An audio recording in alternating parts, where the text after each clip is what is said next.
So I'm Teresa, I'm from Productized, and we really hope that you are enjoying these great events. We have some reminders. Don't forget, if you want to join us at the Productized conference, we have the promo code where you buy 2 tickets for 1. Don't last this opportunity and use our discount code. We will send you by email too. Our next speakers, they are a collaboration, is Sarah Garcia and Annie Pugliese. They are going to share a talk about constraints-inspired creativity. Annie works as a senior user experience designer for UE Group, participating in projects ranging for UX and UI design, UX research, and overall project management. Sarah works as a director of UX research for UE Group as well. Also, she's a marketeer and contributing writer at the Content magazine. She has been a UX researcher since 2004, having the opportunity to work for over 50 companies such as Disney, Interactive Labs, Panasonic, Nokia, Samsung, and Intel. Sarah is one of the speakers of these years, as well as Annie. So welcome you both. You can share your screen and start your presentation. Thank you. All right, thank you very much. Let me go ahead and get my screen up here.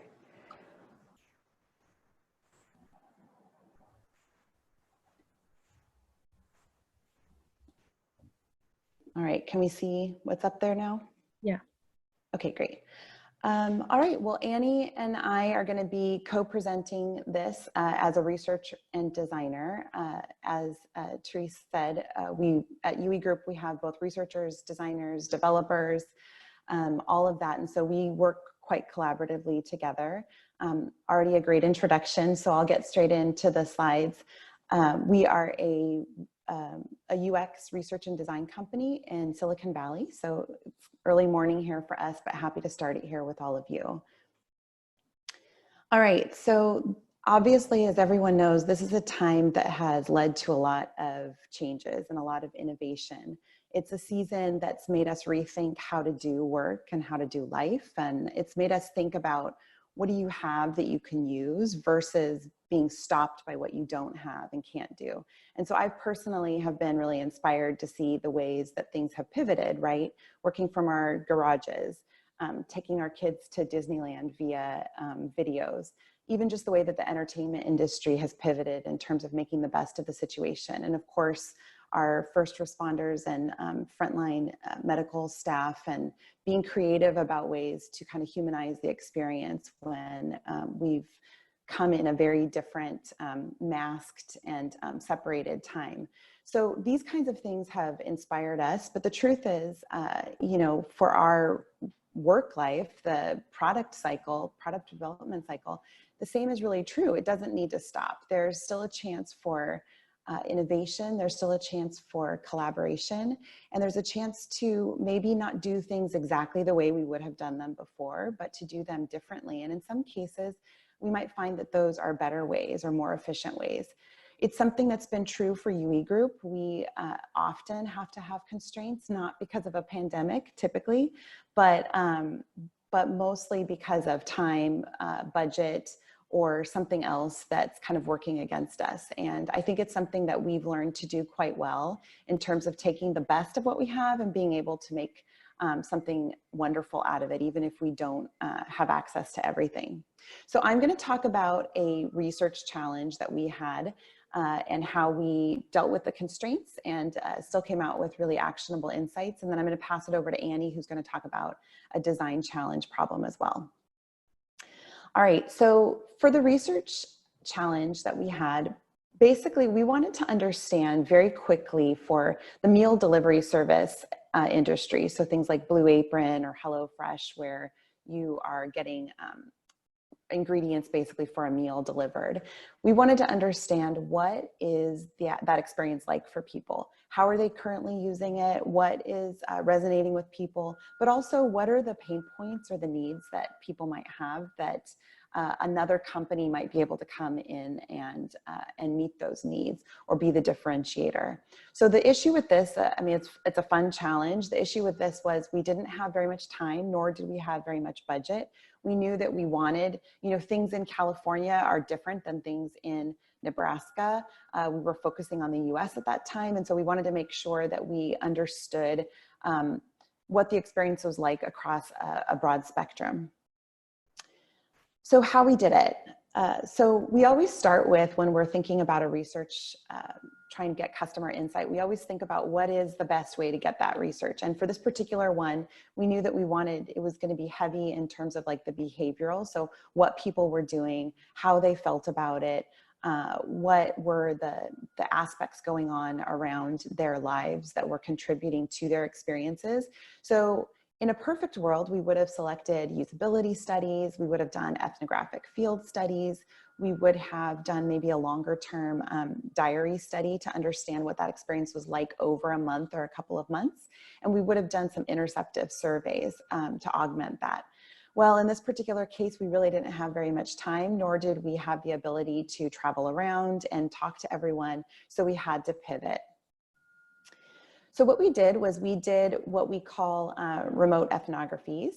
And the idea here was we asked people to basically tell us what they were doing, take us along with them. In this case, one of our participants was showing us that they were driving up to a show and they were deciding on where they were going to go get dinner. This is all about understanding how they made those dinner decisions.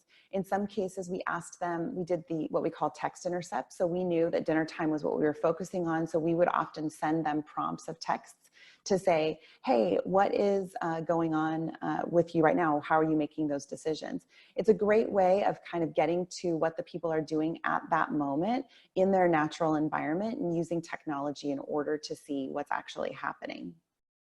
And people are quite engaged. You can see some more examples here. This was obviously something to do, asking people to show us what was going on, how they were making those decisions. But sometimes we would also ask them, since we couldn't be there in their home, you can see this is an example where she was cooking dinner. If we had just seen that photo of her cooking dinner, it would seem like, wow, she's got all the time in the world, everything. But we asked people to take photos, sort of like a 360 view of what was going on. And you can see that that really wasn't the case. She was distracted. She has children, things are busy. And with video, you could see all of that as well. This is just another example of something that we asked people to do, which was make their own videos. And this one, if you ever get the chance to see this video in full, he actually cut pieces, sliced pieces together for that video. Actually did a better job than we probably would have done. At a tiny kitchen, showed us exactly what he was doing, put music to the background, and we came up with some really great videos as a result. Another option that we wanted to do in this case was to do usability testing. And so typically in the ideal world, we would have brought people in, we would have run those studies using the devices that we were using and all of that. In this case, you can see we've got two examples here, which is the idea of doing unmoderated remote testing. So setting that up for people, whether it's through a tool where they can do unmoderated testing or something that you kind of hack on your own. So in this example in the front, it's showing, giving people a survey monkey or a survey and then asking them to do a screen recording so that you can see what they were doing. You know, this enabled us to go all throughout the country to get feedback from people and still be able to see what was going on. So we were able to do that quite quickly and get the answers that we needed. So what happened next? So even with a relatively quick timeline, I think we did this all within 2 weeks, we were able to come up with some pretty quick actionable insights that were useful in really sussing out some differentiators of that service. And we didn't do a ton of people. I believe we did, I think it was like 10 or 15 people. But even with a smaller number, we were able to get pretty clear insights that were true between everyone. It also gave us the opportunity to work on some personas, the start of that, to kind of develop a guide for the people that needed this information to be able to understand, okay, what should we be designing for? So that's my example of the research that we did in a time of constraint that still turned out pretty well. I'm going to pass it on over to Annie, who's going to talk about the design challenge. Great, thank you. So similar to what Sarah had mentioned, when we're doing a new design challenge, we love to have a process where we can engage users at the beginning of the project and continue to follow up with them as we create designs and ensure that we're evaluating and designing the product to meet those needs. This isn't always the case, and in this case, for this example I'm going to talk about, it came down to budget. So we had a client approach us and they wanted to create a first of its kind, a brand new medical device, but there was a catch. So we didn't have any competitors to evaluate or compare against because this was a brand new product that hadn't really been released by any other company before. And then another interesting aspect is that the team actually had a design that approached us, but they didn't want to show us because they wanted to see how we creatively designed a problem without being biased by their current solution or the path that they were going down. And then the last challenge was that they didn't have any formal research in the budget. So how we started was we got to get creative about our discovery process. So the first thing that we did was we talked to 6 stakeholders within the company, each of a different specialty. And what this did was help us understand from the experts what the different needs of the system were from their perspective. So we used these 6 interviews to create our design philosophy. And so our design philosophy included efficiency, simplification, and trustworthiness to really would be all features to make this system successful. The second thing that we did was we got creative about things we could find online. So what we really needed to do is understand the procedural workflow inside of the operating room for hip arthroscopy procedures. So instead of spending the time and the money to go into real ORs, which is a big process, we just decided to go on YouTube and find different kinds of procedures. They would be hours-long recordings, but we could really dive in and understand exactly who's in the room, who's doing what, when is the surgeon interacting with the patient, when are they stepping away from the table. And so this allowed us to create this journey map to understand the current process of a workflow inside of the OR, but also kind of learning how we could fit this new product into this workflow without being too disruptive. And then we also approached the team to join sales trainings, which took the form of cadaver labs. And although this wasn't a real environment, it still gave us the opportunity to learn more about this area and the place that this device would be used in the future. So the next thing we did was we created 3 different approaches. We didn't want to get bogged down by just doing one initial design and thinking that that was the best way to go. So we referred back to our design philosophy to focus on 3 different principles, which we then named image-centric, highly flexible, and simplified. And so with these 3 approaches, it allowed us to kind of follow a path, and by naming them, it helped us make sure that each design methodology was truly satisfying that name. So for the image centric, it was fully focused on the images. The flexibility one allowed you to use different types of images and adjust the screen, but it used more complex interactions. And then the simplified one was simply just the images on the screen, only what you need in that moment. So then next we went into an internal review, and it was great within our design team at UE Group to do an internal review and bring these different concepts to the team. Gave us a lot of different talking points and some great place to kind of get creative about what would be the best approach for this design. In a typical design fashion, it wasn't just one that was the ideal solution, but really a combination of all 3. And so this is the design we ended up showing to our client.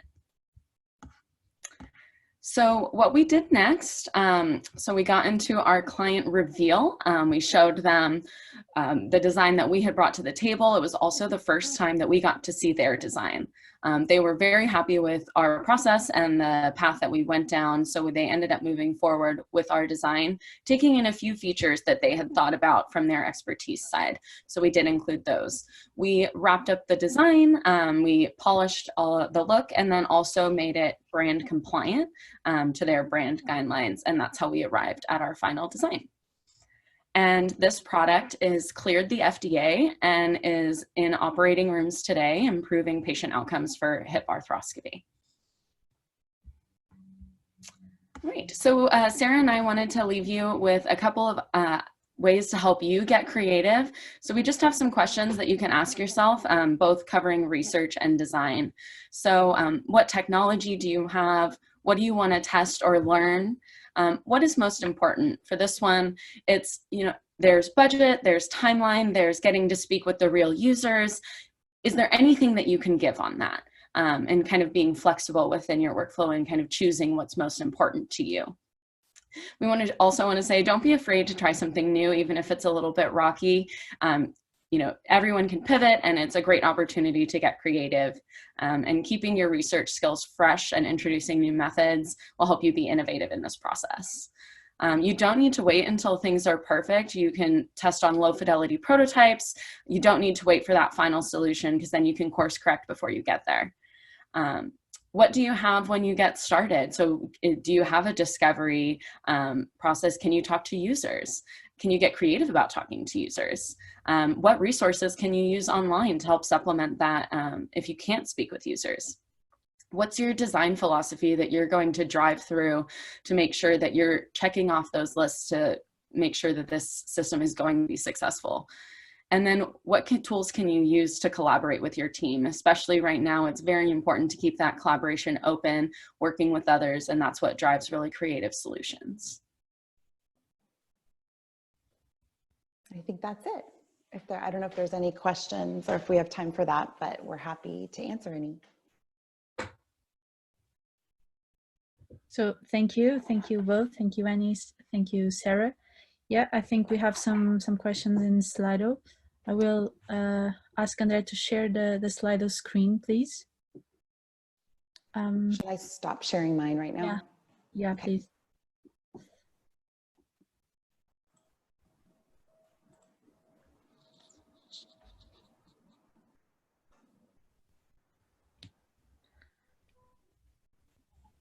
Okay, we have two questions. What's the influence of the social, cultural, and economic context of the awareness of those triggers? I think those came in from the earlier one, actually. Yeah, that's okay. So if you have any questions, you can grab these minutes to use our hashtags product of a lemonade and use our slido.com and make your questions. We have still a few minutes to do it. And if we don't get any questions now, I know Sarah and I are happy to connect with any of you after and kind of do one-on-one conversations just to dive into any problems that you might be facing specifically. So, I mean, for me, you can reach out to me on LinkedIn, or my email is just annie@rwEKX.com. Yeah, and mine's just sarah@rwEKX.com. And like Annie said, we're this is a weird time right now, but it's also a pretty exciting time to see what can get done in the midst of it. And we're happy to talk with anybody about what struggles you might be having and put our minds together. Oh, there's a question. Okay, we have questions. How was your experience with remote ethnography? Well, it was not as great as being actually in someone's home, but I do feel like it actually worked pretty well. I mean, you do have to pick your participants well. And in this case, we vetted them nicely in terms of knowing that they were going to be open and, do the work that would be required. One thing that's kind of cool about the remote ethnography was that, once the participant has started to kind of get the picture of what you're looking for and you've put them on this mission, they start to think of things like, we would get these text messages from people like, I don't know if you think this is interesting, but here's a picture of, my groceries that I bought today or something. And it was very interesting. So you brought them along on the journey, apart from just like, sometimes we might do an ethnography or contextual inquiry visit that lasts just a couple hours, but it's not indicative of the whole experience. So to have them doing that remote experience over the course of a week or a couple weeks was actually pretty cool. Now we combine the text intercepts along with regular ethnography.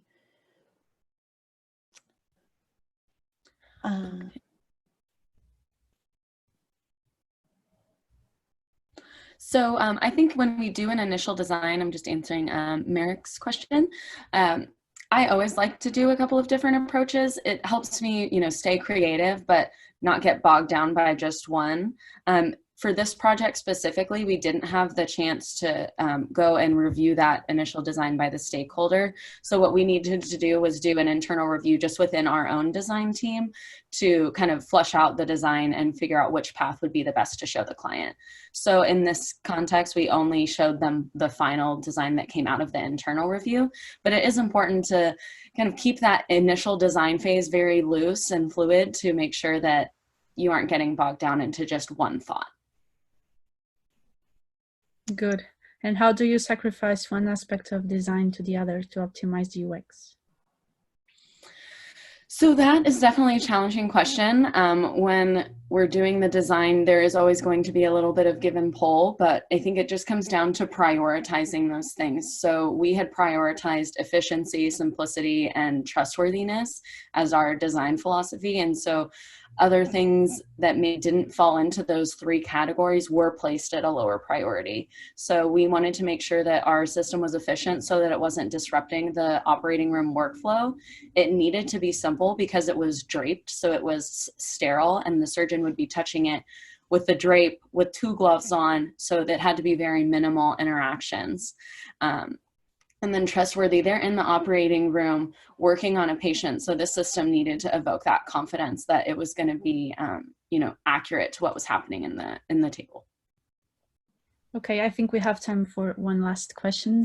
How do you make sure that your test group covers a real spectrum of the potential population of the group product? Yeah, I mean, you have to do some research to know, are you looking for the people that, like in this case, that currently use something? And then what is kind of the market research around the different types of demographics that might use that? And you want to make sure that you're hitting that, because this is why it was important to not just do it in Silicon Valley, right? Because we represent one kind of group, but not necessarily everyone. One of the findings from that was that people were really concerned about the waste that happened from these meal delivery services. And that wasn't consistent throughout all parts of the country. So it is really important to make sure that you're getting that mix and understanding who the customer is and who the client wants the customer to be